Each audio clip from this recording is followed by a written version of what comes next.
What do you call an evil wizard that gives good hickeys? A Necromancer.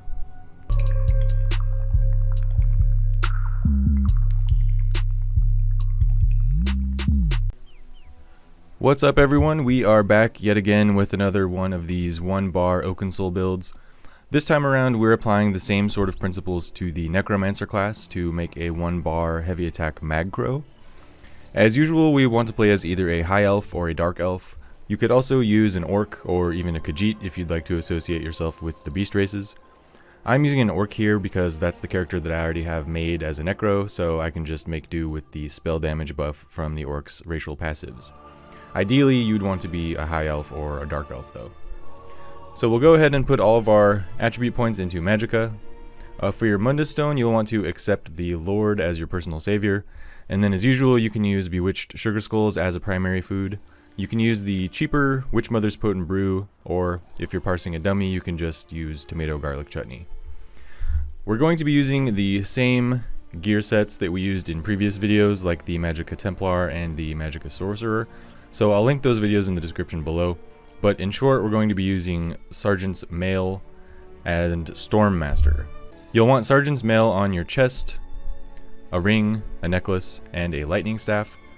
You can loot this from the Wayrest Sewers dungeons, both the first and the second iterations of it. And then you'll want Storm Master on your shoulders, hands, legs, belt, and feet. You can get this one from the Tempest Island dungeon.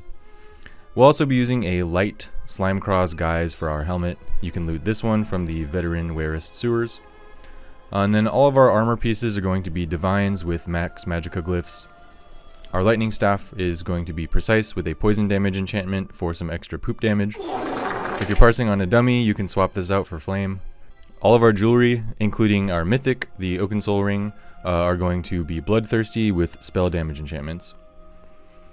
Moving over to our champion points, in the craft section, you can just use whatever you want. I've slotted Warmount, Gifted Rider, Rationer, and Steed's Blessing. Over in the warfare tree, we want to slot Weapons Expert, Fighting Finesse, Reaving Blows, and Wrathful Strikes.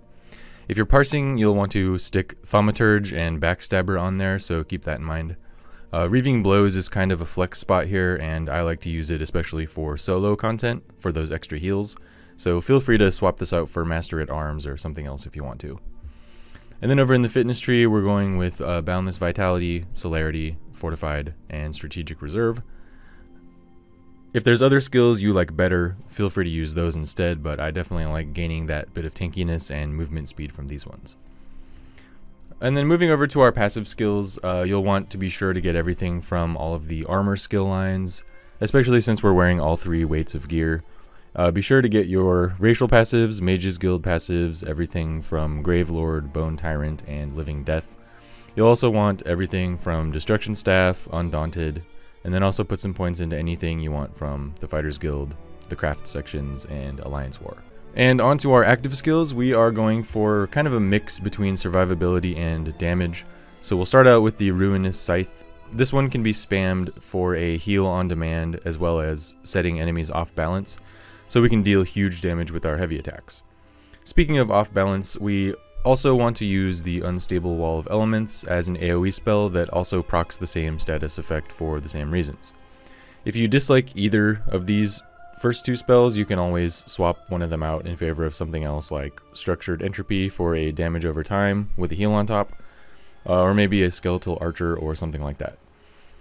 We're also going to be running with Stalking Blast Bones for some nice damage on groups of trash mobs, which also nicely provides us with a fresh corpse for our next skill, Mortal Coil. This is a passive healing ability that works great for solo content and also provides an extra heal for our party, and could definitely be swapped out for Detonating Siphon if you're looking to do more straight up damage. And then our last skill is going to be Unnerving Boneyard. This one does some area damage, inflicts major breach, and has a nice synergy. And this one could be swapped out with something like Razor Caltrops or even one of the Weakness to Elements morphs if you'd prefer. And then our ultimate is going to be Shooting Star, because of course it's such a powerhouse. But if you can't be bothered to find all of those lore books, you can definitely use something else like the Pestilent Colossus to unleash a stinky Reddit user and deal fart damage while they slam their fists into the ground, because they don't get paid to moderate the My Little Pony inflation subreddit. If you're hanging around and beating up a dummy, the most obvious changes to your skills would be to get rid of the scythe in place of barbed trap from Fighter's Guild, probably get rid of unstable wall in place of entropy, and then get rid of mortal coil in place of detonating siphon. This build isn't a super massive DPS dealer, and it doesn't help when the process of consuming corpses is kind of awkward on a target dummy, but you should be able to pull at least 80k DPS on a dummy with something like this. I'm sure a higher number could be achieved, but I wasn't really feeling it with this build, so I didn't waste too much time tinkering around on the dummy. I think the Magicka Sorcerer is the best setup with this sort of heavy attack build, primarily because the 2 pets are so passive and make the rotation so simple and bug-free. Anyways, this sort of a setup is very easy to play. Basically just set enemies off balance with your wall of elements and stack a boneyard on top of them. Summon blast bones when there's a big group of mobs or a single target at a distance, and then use that same corpse to start a passive heal with mortal coil, and then heal yourself immediately with your scythe when you get low on health in solo situations, or when your healer is too busy dismantling cis-white heteronormativity in zone chat. Pop an ultimate when it's available and channel heavy attacks all day long in between doing all of this. You should be able to complete pretty much anything in the game with a build like this, so get out there and try it out. Here's some footage of my Necro running some content earlier. Nothing crazy or special, just some footage for you to see how this looks when used in practice. As always, thanks for watching, and be sure to like this video if you enjoyed. Until next time. The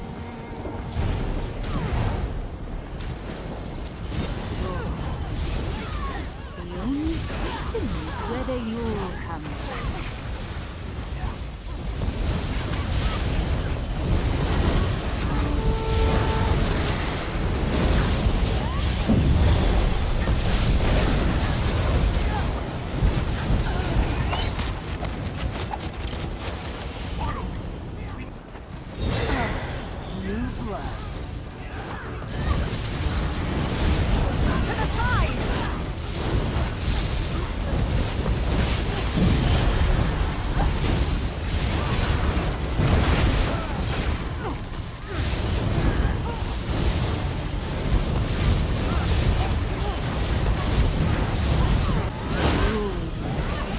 Circle around!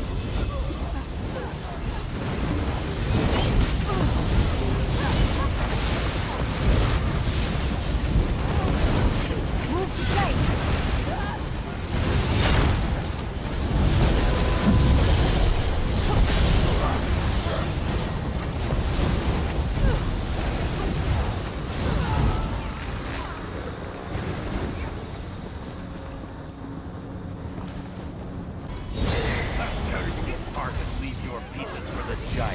From the sides!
from me.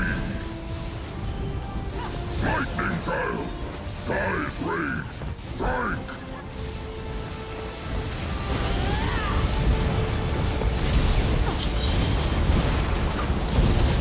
Like water on rock.